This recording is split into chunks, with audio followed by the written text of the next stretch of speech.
Hai, selamat pagi. Salam sejahtera buat kita semua. Assalamualaikum warahmatullahi wabarakatuh.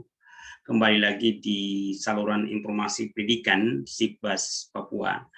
Di pagi hari ini saya akan membahas tentang materi kebugaran jasmani pada modul ajar kebugaran jasmani untuk program sekolah penggerak ya untuk kelas 10 atau fase E semester 2. Pada materi ini dengan topik kekuatan dan kelenturan itu berada di pertemuan ke-7 ya.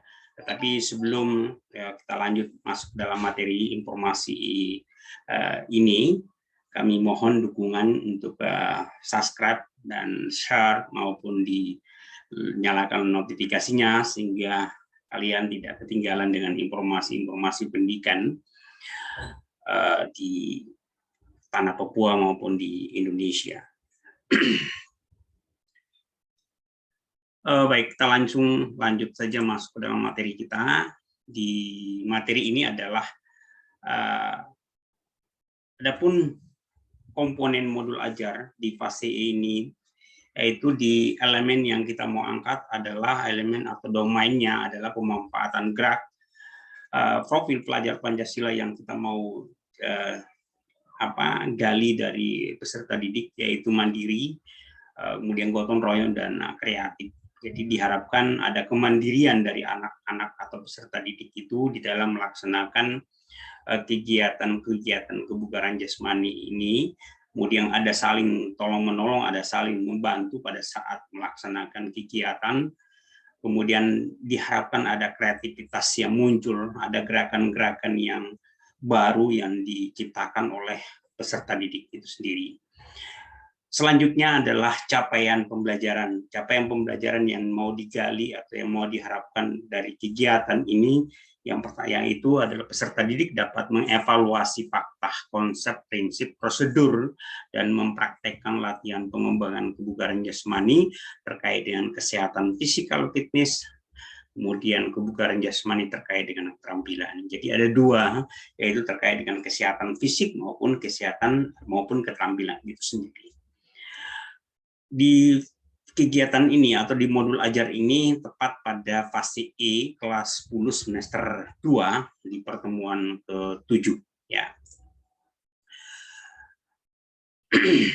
Kemudian tujuan pembelajaran dari modul ajar ini adalah satu, peserta didik memahami latihan kekuatan otot dan kelenturan sesuai dengan potensi dan kreativitas yang dimiliki oleh peserta didik. Jadi diharapkan kreativitas dan kemampuan dari masing-masing anak ya. Yang kedua, peserta didik dapat mempraktekkan latihan kekuatan otot dan kelenturan sesuai dengan potensi dan kreativitas yang dimiliki oleh peserta didik. Artinya bahwa kita tidak memiliki target dalam hal kelenturan ya. Kita hanya berfokus pada peserta didik. Kemampuan peserta didik sampai di mana, kelenturannya sampai di mana. Sehingga pada saat kita melakukan latihan kelenturan, kita tidak bisa memaksakan anak sampai targetnya, sampai kelenturannya seperti ini. Karena karakteristik dari setiap peserta didik itu berbeda-beda. Kelenturan dari peserta didik juga berbeda-beda. Nah, oleh karena itu tidak ada target. Sesuai dengan kreativitas, sesuai dengan potensi yang ada pada diri anak. Itu yang kita mau gali. Yang ketiga adalah peserta didik menganalisa latihan kekuatan. Jadi setelah dia paham, kemudian dia sudah bisa praktekkan, diharapkan dia sudah bisa menganalisis atau menganalisa hal-hal yang mana yang benar, hal-hal yang mana yang salah yang mereka lakukan itu sendiri, sehingga ada evaluasi, ada perbaikan dari hal-hal yang dianggap belum benar, diperbaiki oleh anak itu sendiri. Itulah namanya dengan kemandirian, itulah yang namanya dengan profil pelajar Pancasila, kemandirian dan kreativitas yang ada. Selanjutnya adalah yang paling penting di sini, itu adalah di poin keempat. Peserta didik dapat mengembangkan nilai profil pelajar Pancasila dari pengalaman belajar latihan kekuatan otot dan kelenturan secara personal.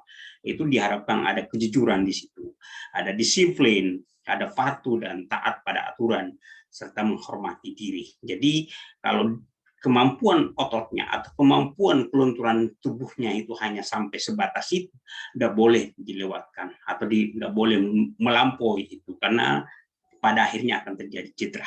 Ya. Kemudian ada pengembangan sikap sosial. Di situ ada saling membantu, ada toleransi, ada gotong royong, ada menghormati orang lain, kemudian ada peduli, ada empati. Jadi dari kegiatan-kegiatan pembelajaran ini diharapkan peserta didik secara sikap sosialnya itu ada kerjasama yang baik di antara teman, di antara keluarga, di antara teman dengan teman, teman dengan guru, ataupun teman dengan keluarga, di dalam meningkatkan kompetensi atau pengetahuan untuk kegiatan pemanfaatan gerak kebugaran jasmani ini. Lanjut, ya, di sini ada pengertian, ada dua ahli, menurut para ahli, sebenarnya banyak pengertian dari berbagai macam ahli atau beberapa ahli, tapi di sini Sipas Papua hanya menyampaikan dua pendapat. Yang pertama itu adalah Pusat Kesegaran Jasmani dan Rekreasi Departemen Pendidikan Kebudayaan 1996 menyatakan bahwa kesegaran jasmani adalah kemampuan tubuh seseorang untuk melakukan tugas pekerjaan sehari-hari tanpa menimbulkan kelelahan yang berarti. Ya.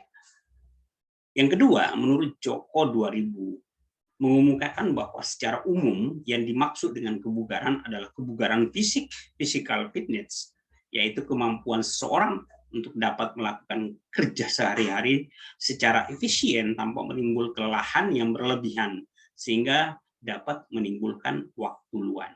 Ya, jadi kalau ada orang yang mampu melakukan aktivitas-aktivitas yang sehari-harinya tanpa menimbulkan kelelahan yang berlebihan, artinya dia bisa melaksanakan pekerjaan ini. Itulah yang disebut dengan kebugaran jasmani. Karena kalau yang jelas orang yang sehat kan tidak bisa bekerja.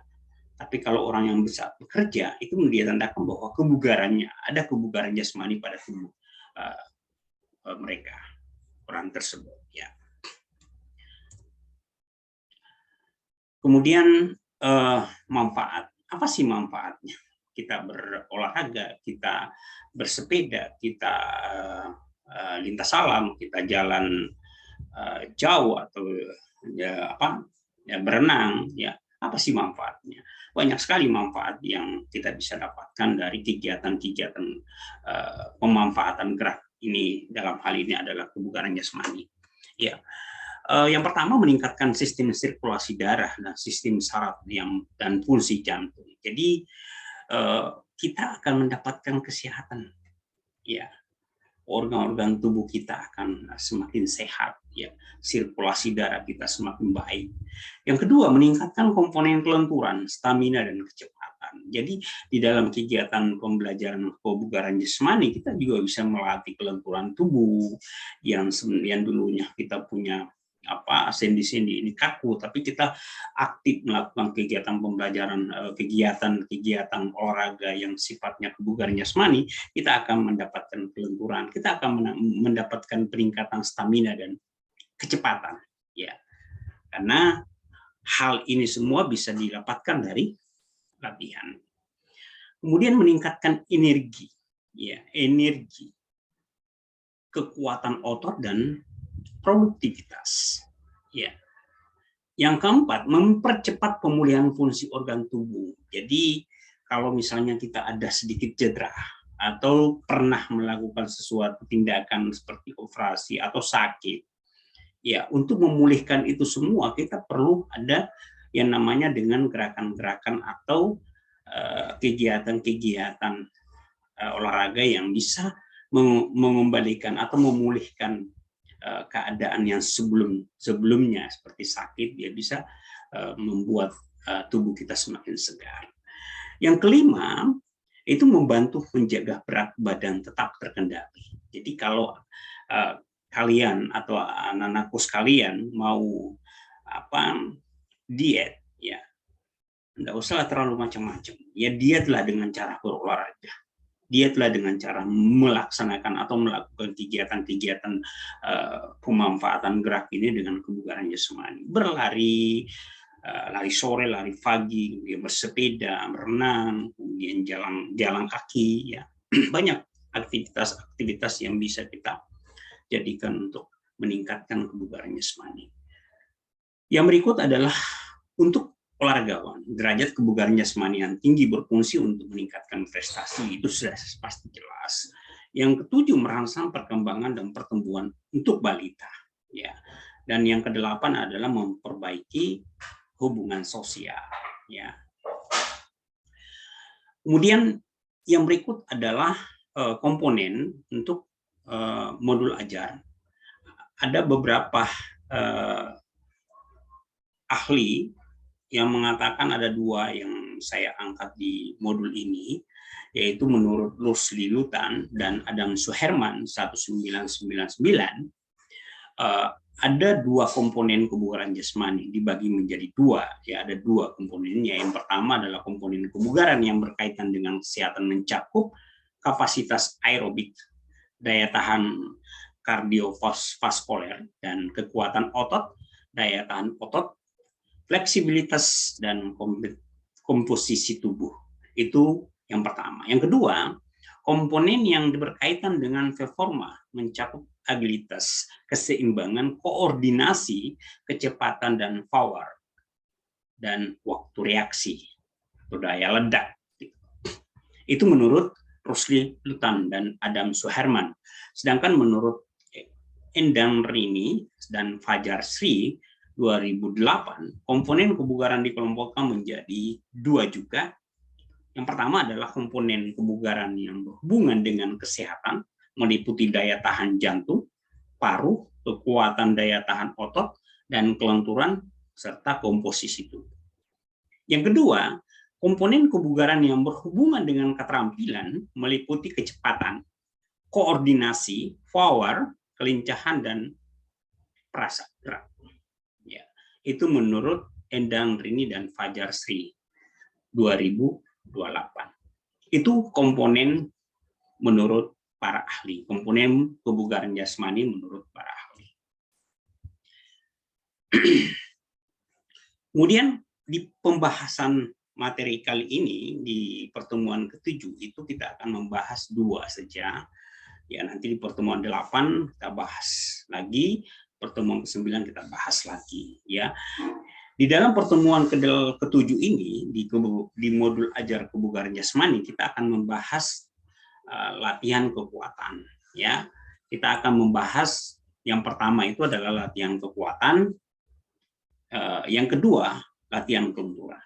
Jadi kekuatan itu apa? Itu yang kita mau bahas. Bagaimana kegiatan-kegiatan yang kita bisa lakukan. Ya, jadi di sini nanti anak-anakku sekalian bisa melihat apa arti daripada kekuatan dan bentuk-bentuk latihan kekuatan dan latihan kelenturan itu modelnya bagaimana, yang seperti apa. Ya, ya, ini anak-anakku sekalian. Ya, jadi latihan kekuatan. Ya, latihan kekuatan menurut kekuatan otot menurut Rusli Lutan dan Adam Suherman adalah kemampuan satu otot atau kelompok otot untuk menggerakkan daya maksimal terhadap sebuah tahanan. Ya, kemudian Rusli Lutan juga mengartikan kekuatan otot sebagai kemampuan untuk melakukan tugas gerak dengan usaha maksimal. Itu, ya. Jadi ini untuk mendapatkan tubuh seperti ini yang begitu ideal,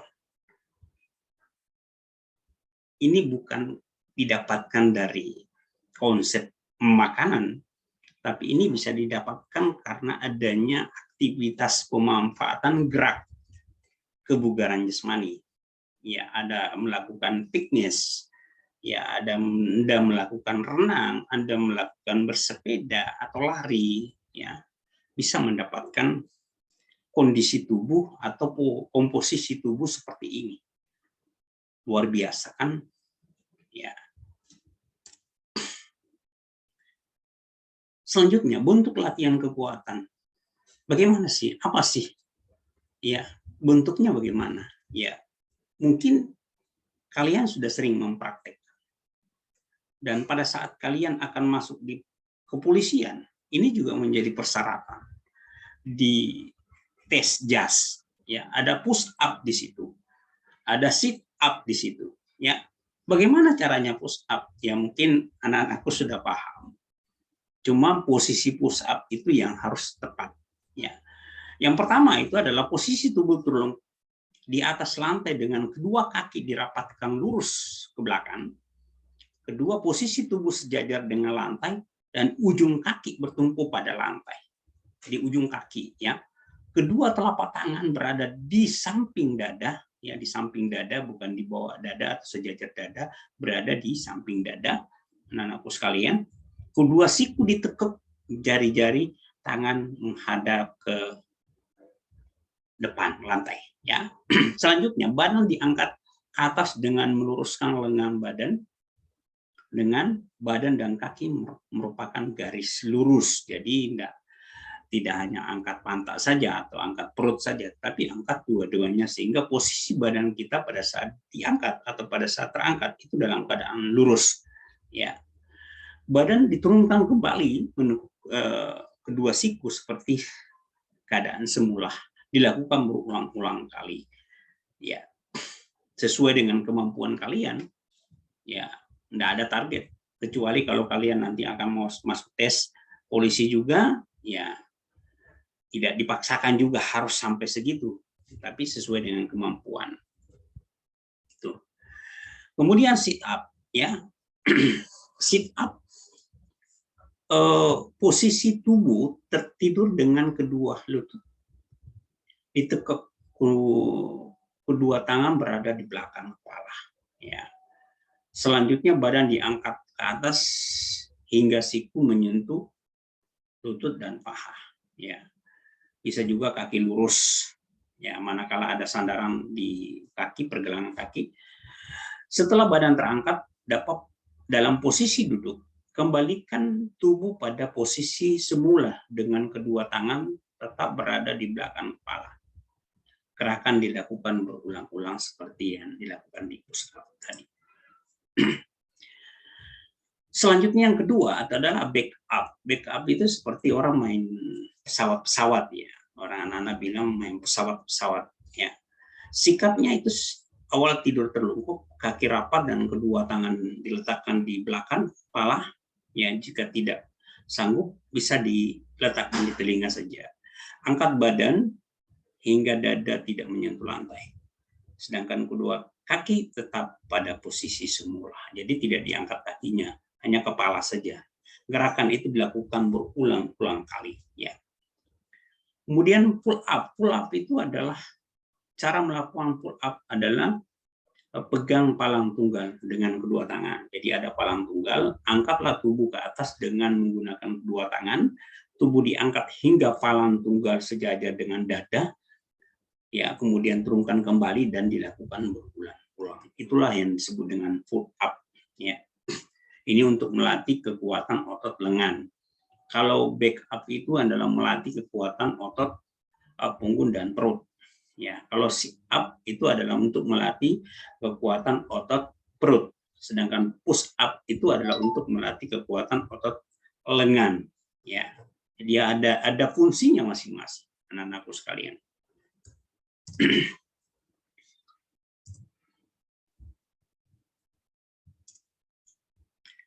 Kemudian lanjut yang kedua, latihan kelenturan. Tadi ada latihan kekuatan, ada beberapa bentuk latihan yang disampaikan. Sebenarnya banyak bentuk-bentuk kegiatan, tetapi di pembelajaran ini hanya 4 tadi yang disampaikan. Yang pertama adalah sit push up, kemudian sit up, kemudian back up, kemudian pull up, ya. Banyak lagi, angkat beban, angkat barbel, itu termasuk dalam kegiatan. Latihan kelenturan.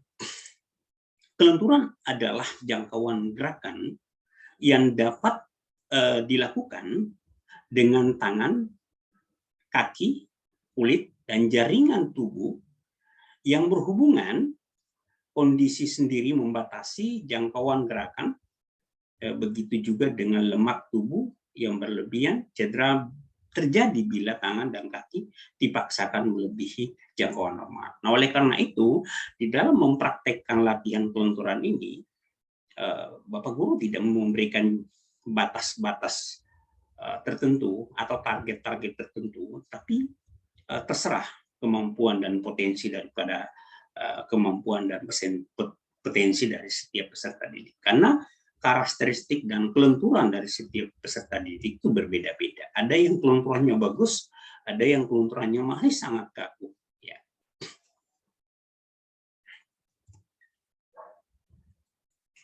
Bentuk-bentuk latihannya itu ada bentuk kelenturan kaki, ya seperti kalian bisa berdua, kemudian kaki ini seperti ini, ya anak-anakku sekalian. Ya bentuknya seperti ini. Jadi mempraktekkan seperti kaki bertemu, kemudian ada bisa pakai kain, bisa pakai tali atau bisa pakai kayu gitu. Ya, untuk latihan kelenturannya. Ya. Jadi caranya ya seperti ini, posisi duduk berhadapan, kemudian meluruskan kedua kaki saling bertemu, kemudian kelenturan punggung. Kelenturan punggung itu biasanya kita bisa melakukan seperti ini atau kita bisa dengan cium lutut, ya. Kemudian kelenturan pinggang itu bisa ke samping, ya, samping, ya, gitu. Ya. Tapi saya berharap, Pak Guru berharap kalian tetap berolahraga dengan tetap menjaga protokol kesehatan, ya, untuk meningkatkan kebugaran jasmani. Jadi di masa COVID ini, Pak Guru mengharapkan anak-anakku sekalian ya tetap bisa melaksanakan olahraga ringan, ya, di sekitar rumah kalian, berlari atau mungkin di jalan raya, tetapi tetap harus kalian tetap menjaga protokol kesehatan. Yang pertama itu tetap menjaga protokol kesehatan, itu yang paling penting. Tetap selalu pakai masker ketika keluar rumah. Jadi manakala ada orang atau banyak orang, ya masker pakai. Tapi pada saat kalian berolahraga, mungkin lari, ya tidak banyak orang, yang kalian bisa lepas. Tetap menjaga jarak, hindari kerumunan, ya. Jadi jangan terlalu terbiasa dengan kerumunan, massa banyak, ya. Tetap selalu cuci tangan dengan sabun pada air yang mengalir, kemudian lakukan vaksin untuk pencegahan COVID-19. Kita tetap sehat, ya anak-anakku sekalian. Ya.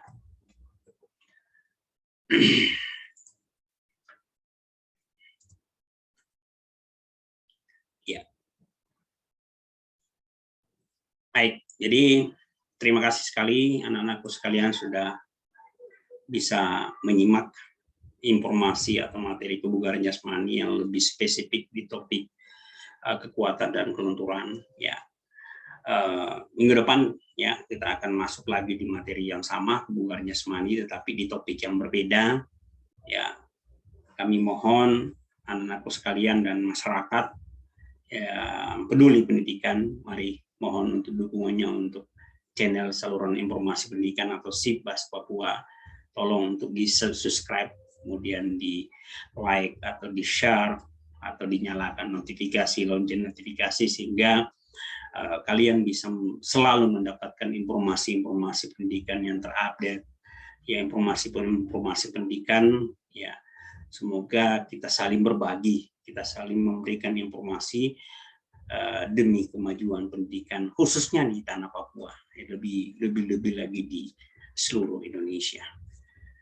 SMK bisa, kita tetap semangat, ya, tetap memperjuangkan pendidikan, ya, semoga pendidikan anak-anak kita, ya, bisa mendapatkan kemajuan yang luar biasa. Sekian dan terima kasih. Sekali lagi mohon maaf kalau ada kata-kata saya yang salah, ya, mohon untuk dimaafkan, ya, dan mohon selalu dukungannya untuk channel Sipbas Papua ini. Terima kasih. Salam sejahtera untuk kita semua.